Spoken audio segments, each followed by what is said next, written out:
Hey guys, welcome to the week of Ask Neadom. This week we're going to take a look at I got hacked, now what? Stay tuned, guys.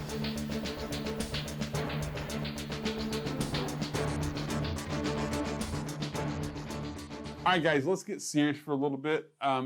This is something that it's really hopefully a prep video. Hopefully you're not watching this and you have just gotten hacked and you're trying to figure out what to do. This will help you, but my goal is that we're going to try to prepare you in the case this happens. Again, we don't want this to happen, but just in case, being prepared is the best response to a typical incident like this. And so we're going to take a look at 7 things you need to really kind of take care of in your business in case you get hacked. Now, the first thing you got to do is once you realize that you're hacked and you've got some infected machines, unplug the internet. All right, we don't want to power off the machine. Unplug the internet. Right, go into the back, unplug where your internet comes in. Maybe Comcast, AT&T, Spectrum, whoever your provider is. Unplug the modem from the wall. Power everything down. Make sure that there's no power going to the router or the actual internet provider. Just unplug the internet from the router itself. And so that's the first thing. The second thing is don't turn off your PC. Don't turn it off. And I'm going to tell you why. A lot of viruses, a lot of these new things sit in memory.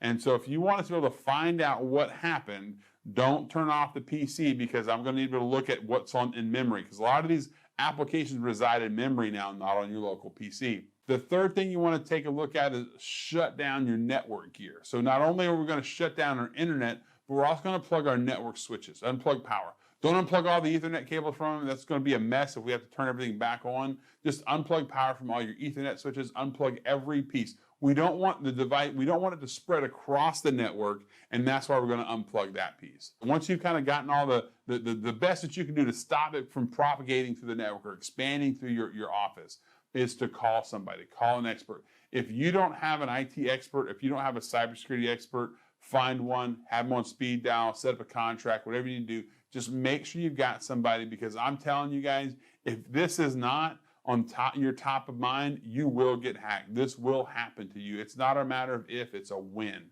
So make sure you've got somebody, a trusted advisor you can talk to that you trust and that you can call in the event that this happens. Okay, so now that we've kind of got this thing shut down and the internet's off, and we got our computers and they got ransomware or they got some virus, how long is it going to take us to recover? Well, I can't really answer that question for you. It kind of depends on how prepared you were beforehand. How good are your backups? How long have the hackers been in your environment? Some of these cities that have gotten hacked can't recover from backup because the hackers had been in there months before the actual attack happened.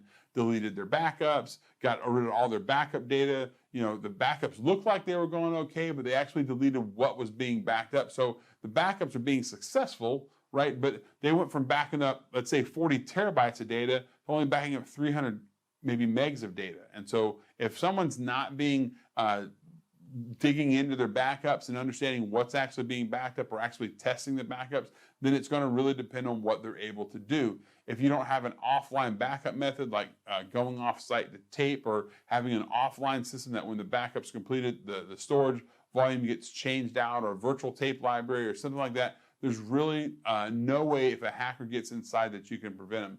Because understand that if a user has administrative access to a system and a hacker gets on it, it's just a matter of time for them to get into the system and find a way to get in to get that data deleted.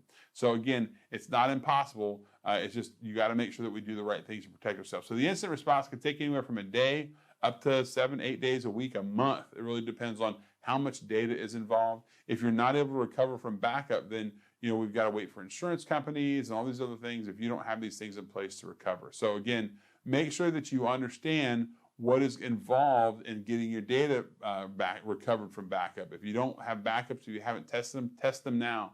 Find out how your company is looking at backups and what are they looking at. So that way you'll know potentially how long it can take you to recover. Now the last thing is incident response. What are you going to do to let your clients know that you were attacked? You would rather your clients know from you than hear on the news, right? You want to be, if you're trusted by your clients and your employees, you want to be forthcoming with the information. Now, you don't want to post it on, social media. You don't want to do all this other stuff.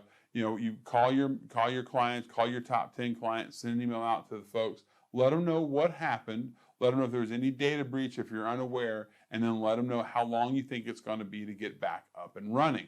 Now, if they're calling you and your QuickBooks is down and you can't get it, make sure you have a process in place to take orders in the event that that happens, right? So how are you going to recover? Make sure you have these plans in place. And then until you're back at 100%, make sure you're calling your clients and letting them know what's happening. Hey, we don't have an update yet. Let them know that. Let them know that you don't have an update, because then they know you're communicating with them.